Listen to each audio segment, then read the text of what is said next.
예, 다양한 투자 아이디어와 또 투자 종목군들 찾아보도록 하겠습니다. 오늘 이베스트 투자증권 IM영업팀의 염승환 차장과 함께합니다. 어서 오십시오. 네, 안녕하세요. 안녕하세요. 첫 번째 종목, 그러니까 업종군 준비하신 걸 봤는데 이렇게 준비하시면 제가 아무리 커버를 치고 싶어도 석유화학 얘기를 가지고 오셨더라고요. 근데 요즘에 좀 좋은 쪽보다는 안 좋은 쪽, 스프레드 얘기도 오늘 보니까 뭐 세금 얘기까지 안 좋은 쪽으로 나오고 있고 전체적으로 마진도 떨어지고 가격도 떨어지고.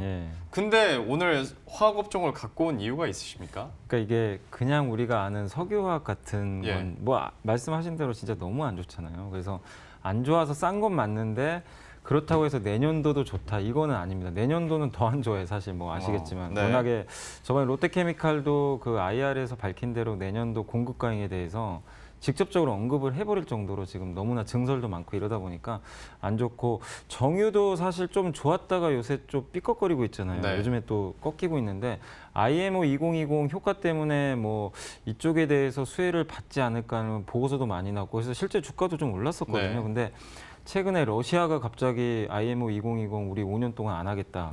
그렇게 또 갑자기 선회를 하고 실제로 정제 마진이 그래서 개선될 줄 알았는데 효과가 지금 별로 없어요. 생각보다. 그래서 이 부분도 불확실해지다 보니까 결국엔 주가가 이제 조금씩 부러지고 있고. 그래서 사실 석유화학이나 정유를 봤을 때 뭔가 좋은 건 없는데 근데 그 안에서 근데 우리가 이거를 그냥 단지 석유화학이나 정유 업종, 그러니까 화학업종이 안 좋다고 해서 그 안에 좀 보석 같은 종목을 그래도 우리가 버릴 수는 저는 없다라고 생각을 해서 오늘 제가 두 종목을 갖고 왔어요. 그러니까 이 기업들의 사실 공통점은 물론 석유 화학 회사는 맞는데 소비와 연관이 돼 있어요. 그러니까 소비재 기업이라고 저는 좀 봐야 된다고 생각합니다. 그래서 그쪽에서 좀 약간 특화된 기업이라 화학 경기랑 저는 무관하다고 보거든요. 그리고 또 한 종목은 오히려 이게 화학 사이클이 안 좋으면 더 돈을 벌 수 있는 기업이기 때문에 그래서 오늘 두 종목 한번 좀 지금 바로 설명해 드릴까요? 한번 보죠. 그러니까 사실 우리가 석유화학 혹은 석유 정유화학 혹은 정유화학 뭐 이렇게 혼동해서 얘기를 많이 하는데 요즘에는 이렇게 각각 나눠서 좀 보잖아요. 근데 거기에서 한 번 더 나누게 될지도 모르겠습니다. 어떤 종목 가지고 오신 거예요? 사실 이게 화학이라는 게 너무 많아요. 우리 화학업종 보면 아모레퍼시픽도 있어요. 화장품 안에. 그렇죠. 그러니까 사실상 아침에 갑자기 화학주 외국인이 산다고 딱 보면 화학주 다 빠지는데 보면 갑자기 아모레는 올라가 있고 그러니까 그런 거라 약간 섞여 있긴 한데 사실 뭐 화학업황이 워낙 많으니까. 근데 그 안에서 오늘 먼저 말씀드리고 싶은 거는 일단 코오롱 인더입니다. 그러니까 이거는 사실 올해 이미 시작은 했는데 내년까지 너무 좋을 수밖에 없어요. 그러니까 다른 건 다 제껴놓게 뭐 아라미드도 있고 뭐 우리 의류도 하잖아요. 사실 코오롱 하고 있는데 다 제끼고 그냥 폴더블만 보셔야 될 것 같아요. 폴더블 폰용 그 CPI라고 요새 뭐 KH 바텍도 그렇고 관련주 정말 뜨겁게 올라갔잖아요. 근데 이 기업 같은 경우는 이제 CPI 필름이라고 하는데 PI 필름이라고 많이 들어보셨을 거예요. 이게 이제 SKC 코오롱 PI에서 하는 건데 그거랑 차이점이 뭐냐면 그 앞에 C자가 들어가잖아요. 그러니까 C자라는 건 컬러리스, 그러니까 색이 없는 거예요. 투명이죠. 그래서 CPI라고 하는데 이게 좀 저는 괜찮다고 보는 게 사실 지금 이거 제대로 양산하는 기업이 지금 일본의 스미토모밖에 없어요. 전 세계에서.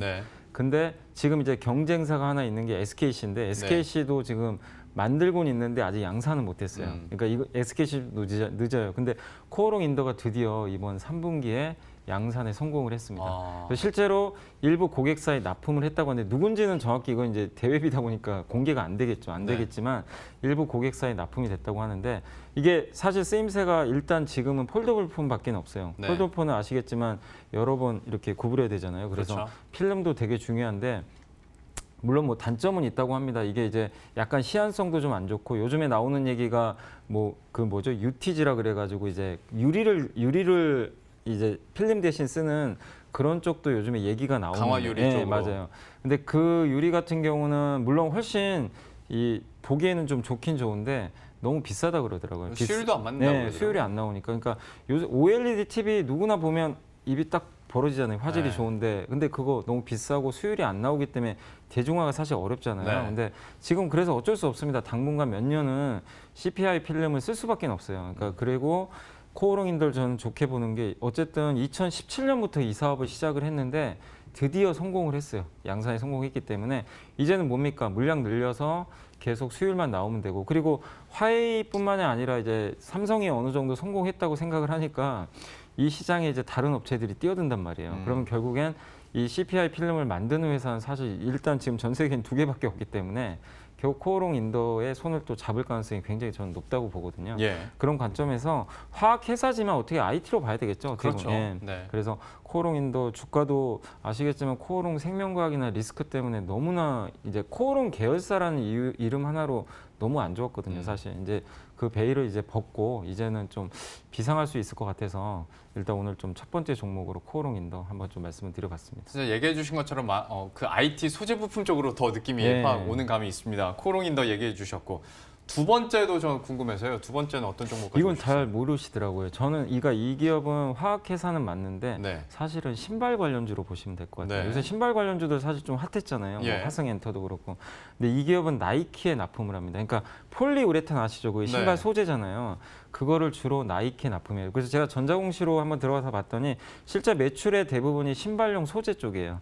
그렇기 때문에 어떻게 보면 약간 소비재라고 봐야 되겠죠. 근데 네. 제가 앞서서도 말씀드렸지만 화학 업황이 안 좋으면 좋을 수밖에 없는 게 이 신발용 폴리우레탄을 그 MDI라는 이제 기초 소재로 만들거든요. 선생님 근데 도대체 어떤 종목명이길래 아직까지 설명만 동성화학입니다. 동성화학. 동성화학. 제가 종목을 얘기를 안 했군요. 죄송합니다.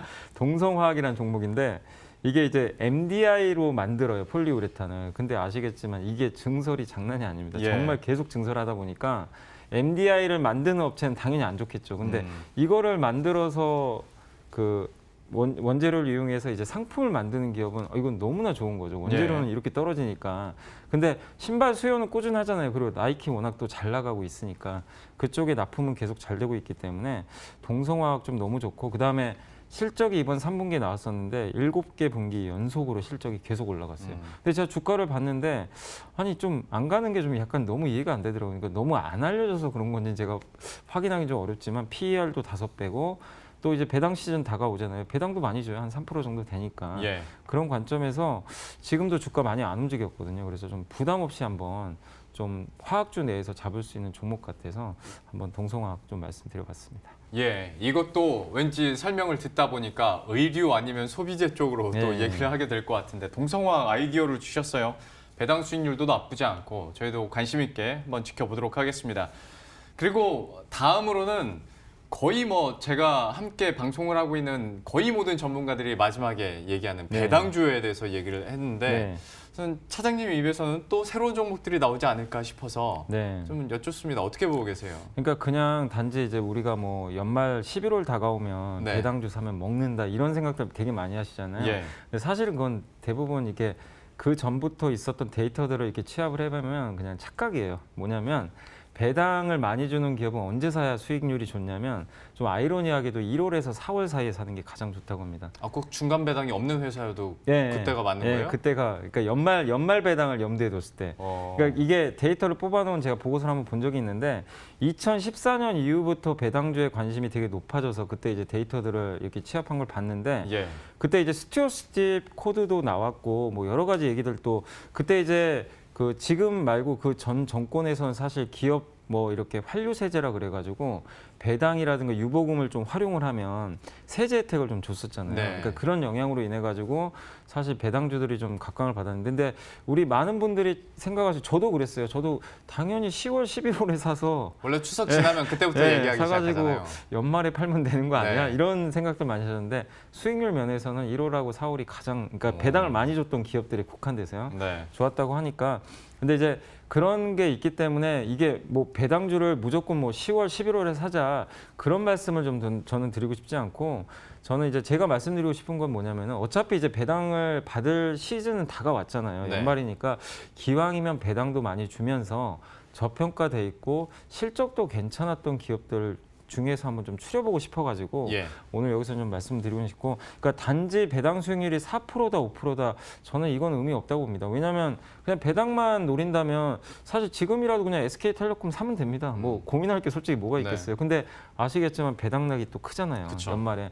그렇기 때문에 그거보다는 저는 제가 두 종목 가져왔는데 에스텍하고 정상제이 LS라는 종목인데 네. 뭐 간단히만 말씀드리면 에스텍은 그 그 자동차 스피커 만드는 회사예요. 자동차 안에 들어간. 그래서 예전에 이 하만 아시죠? 삼성이 인수했던 거기에도 납품을 했던 회사고, 그래서 약간 이제 자동차용 스피커가 어차피 시장 커지잖아요. 지금 자동차가 전장화하니까 스마트 뭐 커넥티드 카 뭐 이런 식으로 해가지고, 그래서 에스텍이란 기업은 상당히 그런 쪽에서 업력이 좋고 실적도 되게 좋고 지금 배당 수익률 4%, PER 5배밖에 안 됩니다. 실적 조금 저는 전혀 지금 이상이 없는데 주가가 왜 안 가는지 잘 모르겠어요.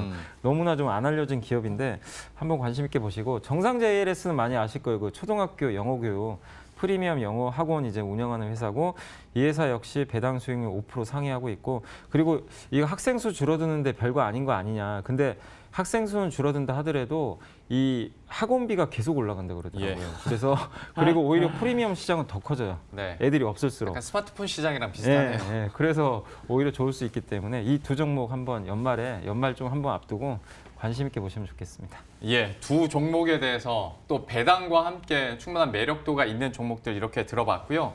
한 가지 더 여쭤보자면 지금 시장 자체가 수급적으로도 네. 계속 외국인이 팔고 있는데 또 하나 악재가 될 수 있는 게 그 대주주 양도세 강화되면서 네. 또 매물이 출회될 거다. 여기에 대해서는 어떤 시나리오가 갖고 근데 이거 계세요? 많은 분들이 아시겠지만 그래도 한번 정리하시는 게 좋을 것 같아서, 어차피 12월에서 12월 중순까지는 이것 때문에 그 시총 작은 기업들 있죠. 그러니까 제가 네. 말씀드린 건 뭐냐면 큰 회사는 상관없어요. 외국인 기관이 이렇게 매매하는 종목들이야 대주주 영향 그렇게 크진 않는데, 뭐 시총 1,000억 이하라든가 개인만 매매하는 종목들 있잖아요. 그런 네. 것들은 대주주 영향을 무시를 못 하거든요. 그래서 좀 그거 보시면 되겠고, 유권은 뭐 상장기업 지분율 1% 혹은 시총 15억 이상 보유한 그런 기업으로 좀 해당이 돼 있는데, 코스닥은 지분율은 2%고 시총 15억 이상이라고 좀 생각하시면 되겠는데, 이게 내년 4월에 근데 약간 달라요. 내년 4월에는 시가총액 그 10억 이상이면 또 대주주가 돼요. 네. 내년 4월. 그래서 만약에 지금 대주주 요건이 해당이 됐는데 내년 3월에, 그러니까 4월 전에 매도를 하는 경우에는 그 대주주 뭐 15억 이하면은 대주주가 안 되겠죠. 근데 만약에 내년 4월 1일 이후로 매도를 하면은 10억 이상만 갖고 있어도 이게 요건에 해당이 됩니다. 그래서 이 부분은 좀 체크하시면 좋을 것 같고, 그래서 어쩔 수 없어요. 이 누구든 사실 어떻게 보면 이 양도세 내는 거에 대해서 대주주라면 당연히 부담스러워 할 수밖에 없는 거잖아요, 사실상. 그래서 그렇기 때문에 그걸 회피하고자 연말에 어쩔 수 없이 2주 정도는 매도가 나옵니다. 이건 제가 차트를 봤는데 항상 이게 반복이에요. 코스닥은 12월 초부터 중순까지는 거의 다 빠져요. 네. 이게 어쩔 수 없더라고요. 그래서 그 점만 조금 수급적으로 악재니까 유의하시고, 오히려 근데 그럴 때 빠질 때 좋은 종목 사면 또 좋은 시세 나니까 일시적인 거니까 그런 좀 불편한 점은 좀 이해를 하시고 한번 12월 초에서 중순까지는 조금 보수적으로 보시면 좋을 것 같습니다. 대주주 양도세 강화에 대해서 정리해 주셨고 한 15초 드리겠습니다. 다음 주 제일 중요한 거 두 개만 꼽아주세요. 그냥 핵심은 그거예요. 이제 어차피 26일 날 MSCI 그거니까 네. 그게 끝나야 되고, 그다음 27일 날 연준 베이지북, 29일 날 금통인데 사실 이런 이벤트들은 그렇게 크게 중요하진 않습니다. 26일 날 MSCI 그 중국 A주 편입 이후에 한번 네. 반등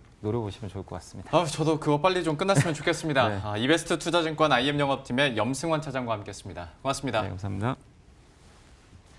네, 그럼 저희도 여기서 인사드리도록 하죠. 오늘 장 마무리 잘 하시고요. 다음 주 월요일 이 시간에 다시 찾아뵙도록 하겠습니다. 시청해주신 여러분 고맙습니다.